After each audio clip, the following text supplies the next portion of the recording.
Hello students, welcome to daily AIA PGAT practice question organized by Aptar Veda classes. Daily you will be given a set of 10 questions and the time limit will be 15 minutes. How you can solve the test? First you have to download the Aptar Veda classes app from the Google Play Store. After that you have to complete the process of signing up.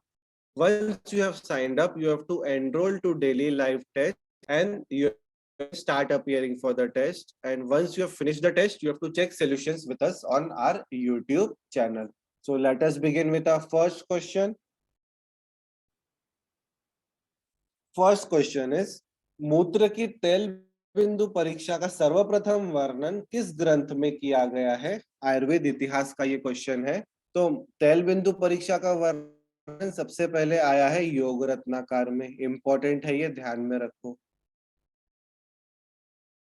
तेल बिंदु का वर्णन आया है सबसे पहले योग रत्नाकर में। This is an important question. Next question देखो, अष्टांग हृदय अनुसार निम्न में से धमनी मर्म नहीं है। Very very important question. सबसे पहले धमनी मर्म स्पेसिफिकली किसने बताया है? अष्टांग हृदय में। सुश्रुत में कहीं पे धमनी मर्म आया है क्या? नहीं। अष्टांग हृदय ने धमनी मर्म की संख्या बताई है 9। कौन कौन से है वह मैं आपको बताता हूँ। सबसे पहले गुद, गुद है 1, मतलब उसकी संख्या 1 है। इसके बाद अपस्तंभ, अपस्तंभ की संख्या है 2। नेक्स्ट इज विधुर, विधुर भी बताए हैं 2। एंड लास्ट इज श्रृंगाटक, श्रृंगाटक कितने बताए हैं? 4। इस तरह से आप टोटल करेंगे तो ये हो जाएंगे टोटल 9 धमनी मर्म। अब क्वेश्चन देखिए क्या बोलता है।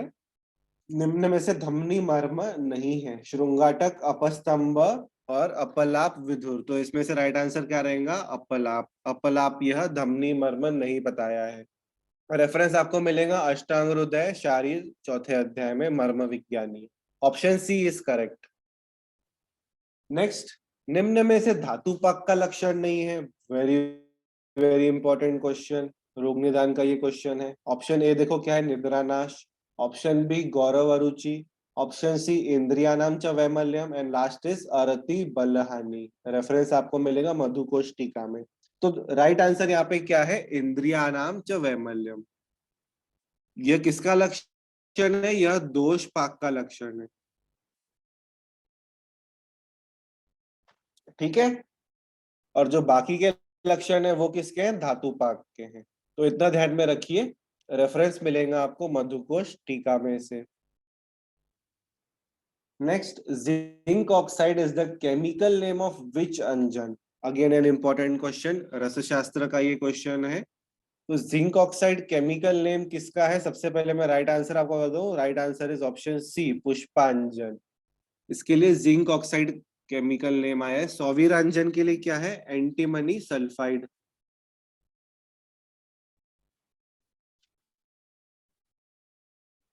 नीलांजन के लिए क्या आया है? Lead sulphide. एंड रसांजन के लिए कहा गया है? बैरिस अरिस्टाटा। ठीक है। तो इस तरह से बाकी 3 ऑप्शंस भी देखे हमने, बट जिंक ऑक्साइड के लिए क्या है? पुष्पा अंजन। Option C is correct. Next, 5th question देखिए। नीचे 2 कथन दिए हैं। कथन 1, तंद्रा एवं आंत्र कुंजन साम वायु का लक्षण है। कथन 2, रुचि पक्ति बलप्रदम साम पित्त का लक्षण है। तो अगर आपने माधव निदान में से जाकर आपने साम वायु, साम पित्त, साम कफ, साम निराम लक्षण पढ़े होंगे तो आपको ये श्लोक में से पता चल जाएगा इसका राइट आंसर क्या है। तो सबसे पहले देख, स्टेटमेंट 1 क्या बोलता है?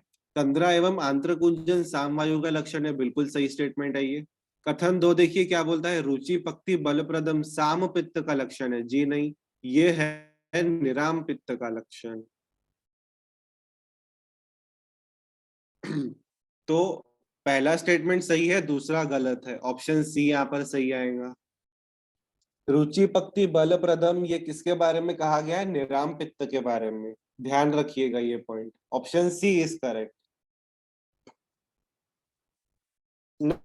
नेक्स्ट, 6th क्वेश्चन देखो।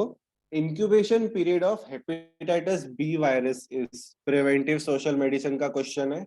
ऑप्शन ए है 2 to 6 days, option B 7 to 14 days, option C 15 to 40 days, option D 45 to 180 days।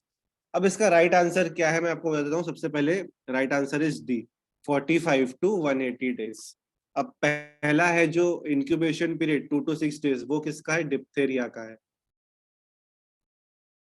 7 to 14 days किसका है? परट्यूसिस का, जिसको वूपिंग कफ भी बोलते हैं। 15 to 40 days किसका है? हेपेटाइटिस ए का है। ध्यान दीजिए, ये इंपॉर्टेंट है, दोनों में डिफरेंस। और ये क्या है? 45 to 180 हेपेटाइटिस बी का है। ठीक है, ये इंपॉर्टेंट है। कौन सा पूछा है हेपेटाइटिस, वो ध्यान से पढ़िएगा। तो option B, sorry option D 45 to 180 days is correct. Next, 7th question. Sushruta अनुसार उपजीविका सर्पदंश की किस जाति का लक्षण है? ठीक है, अब हमने सर्पदंश की अलग अलग जातियां पढ़ी है, उसमें एक स्पेसिफिक लक्षण भी आया है उपजीविका। तो यह किसका लक्षण है? यह है सूतिका सर्पदंश का लक्षण। इंपॉर्टेंट, नोट करके रखिए। गर्भिणी में हमने क्या पढ़ा है? पांडु मुक्ता पढ़ा है। एनीमिया, आप उस एनीमिया से कोरिलेट कर सकते हो। ग्रासार्थी में क्या है? अन्न कांक्षति, मतलब उसको अन्न की आकांक्षा होती है। और निर्विष में हमने कोई ऐसा लक्षण पढ़ा नहीं है। ठीक है, तो रेफरेंस इसका है सुश्रुत कल्प 4/38 श्लोक। उपजीविका स्पेसिफिकली सूतिका में आया है, यह ध्यान दीजिए। Option B second is correct. Next, 8th question. Charak अनुसार फलत्रिकादिक्वात का रोगाधिकार क्या है? बहुत इंपॉर्टेंट कल्प है ये, फलत्रिकादिक्वात। यह आपको मिलेगा प्रमेय अध्याय में।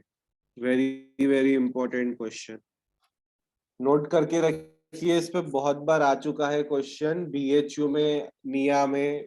रेफरेंसेस चरक चिकित्सा 6/40। फलत्रिकादिक्वात का रोगाधिकार क्या है? प्रमेय। Option B second is correct. Next, 9वां देखो। सुश्रुत अनुसार हान्व्य पश्चिमे दंते महान शोथो महारुज किस दंत मूलगत रोग का लक्षण है? तक ये क्वेश्चन है। तो हान्व्य पश्चिमे दंते महाशोथो महारुज, दंत वैदर्भ के बारे में कहा गया है क्या? नहीं। वर्धना के बारे में भी नहीं कहा गया है। अधिमास का लक्षण है ये, ऑप्शन सी इज करेक्ट। ना ही महाशोषिर के बारे में भी नहीं कहा गया है। रेफरेंस आपको मिलेगा सुश्रुत निदान 16वां अध्याय 27वां श्लोक।